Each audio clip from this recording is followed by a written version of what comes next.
So today we're going to do a problem from I forgot to write it here, but SMO, Singapore Math Olympiad 2013.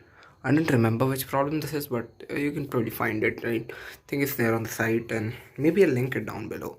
But yeah, this is a pretty interesting problem. Again, somewhere on the internet it just popped up. I don't exactly remember where. So anyways, the problem says that the floor of 1 over 1 plus the floor of 1 over 2 plus the floor of 2 over 2 plus the floor of 1 over 3 plus the floor of 2 over 3 plus the floor of 3 over 3.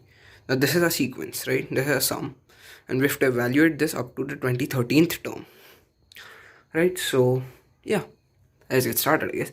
So the first thing to notice is that terms can either be 1 or 0 or 1, right? Yeah.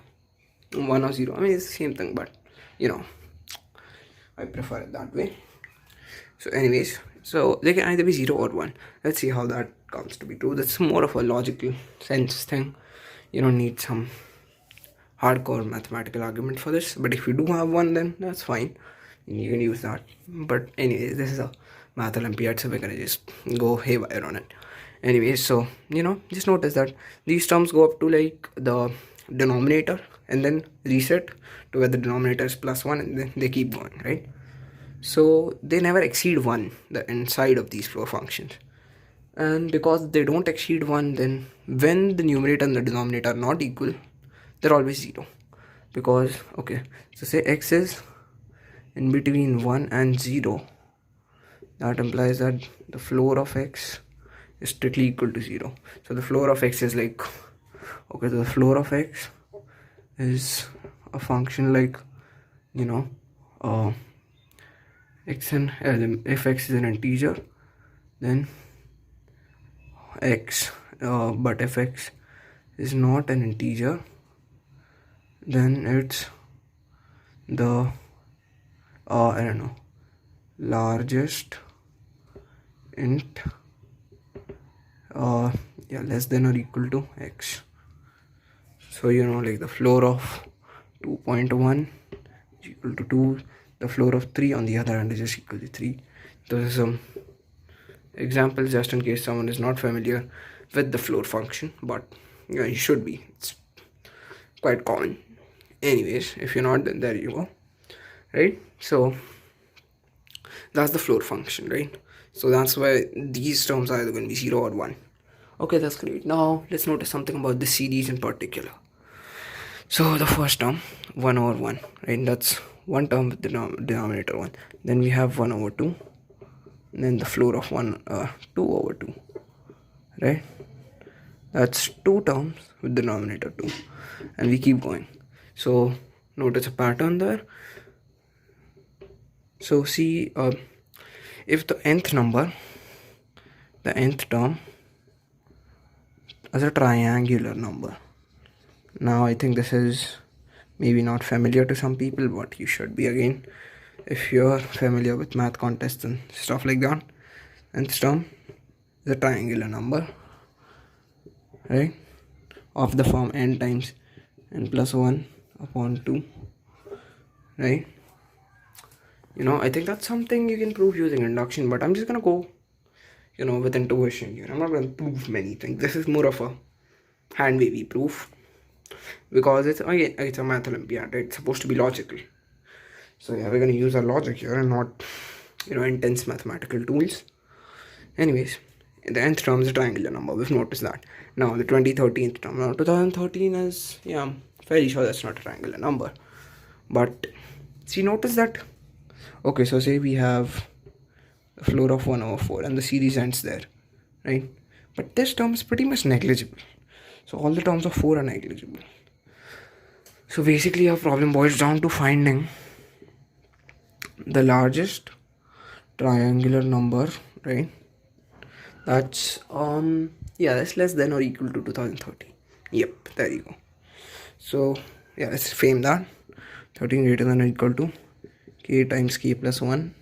I'm using k because maybe I should use m here because I used n there. Yeah, a lot of variables. Anyways, so that's what it boils down to. And after this point, the question is pretty much done, right? So what you get is k squared Right, let's see then. Plus k minus 4026. Yeah, it's gonna be less than or equal to 0. Now you have the largest k value that satisfies this, right? So let's solve an equation first, right? And what we're gonna do is we're gonna do a slight trick, because again this is not pure mathematical tricks and stuff. We're going by intuition here. So okay, so solve that and you get k is equal to 62 point something, right? Like 9 or something, but yeah, large number, 62 point a box, say, right? The thing to notice here is the largest number that's less than or equal to this, I guess ironically the floor of k. That's interesting. So which means that the actual number that we need is k equals 62. Now what does that mean? That means that the 2013th term, right, the number that we care about is 62, the denominator that we care about. So that's adding up all of these things. So what we get is, okay, so a 1, a 2, a 3. So let's see, let's list our findings here. 1.2 plus 2 upon 2, right, and then goes on, right? So what we get is, okay, so the 2013th term, well, that's not going to have a denominator of 62, right? But but it's not going to have like 1, the numerator and denominator being equal. So all we care about, so basically the terms that we care about are only up to 62. Up to the 63rd term we don't care, because they're all gone, right? They're all zeros. So what we care about now is up to 62.62. Now notice that there's a bunch of ones there. Now this goes to 0, then a bunch of other terms go to 0. So basically you get this is going to be 1, this is going to be plus 1, and so on, plus now this one, right? So these are the ones, right? And the amount of them that you have is, okay, so 1, 2, right? We have 2 ones, so corresponding to that we have 62 nines. So basically our answer is 62. The sum evaluates to 62.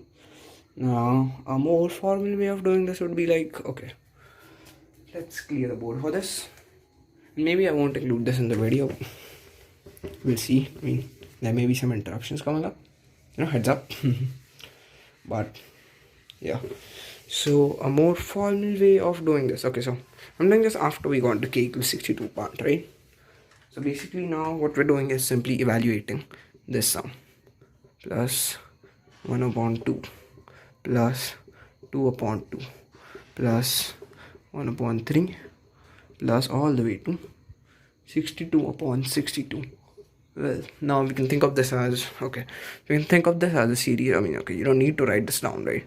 Equals 1 to 1 of 1 upon n upon 1, floor of n upon 1, right? Then plus the sum of n equals 1 to 2 of the floor of, okay, so I'm going to index these just in case, and 2 upon 2, right? Hopefully you see it. n3 is equal to 1 to 3 of n3 upon 3, right? And all the way to, this goes down to the sum of n62 equals 1 to 62 of the floor of n62 upon 62, right? So that's one way of thinking about it. And now of course these are very similar sums. Yeah, okay, so what we could do now, let me think about this, right? I didn't really think about this. What I thought about was, okay, maybe this can be a double sum, but now I'll have to think how it can be a double sum. Let's see, n1, n2, n3, right? So let's think about this. Intuitively this seems like a real big double sum, right? Yeah, but anyways though, you can think of this as like, okay, so all of these series evaluate to 1 legitimately, you can say that, I think, because only the last term will matter. So in the end, this evaluates to 62. We know that. But how can we represent this as a double sum? I leave that as homework. So yeah, this was a pretty nice video considering. Okay, so 62, right? Add 7 to that, and you are a nice person. Be nice. Be nice. Nice.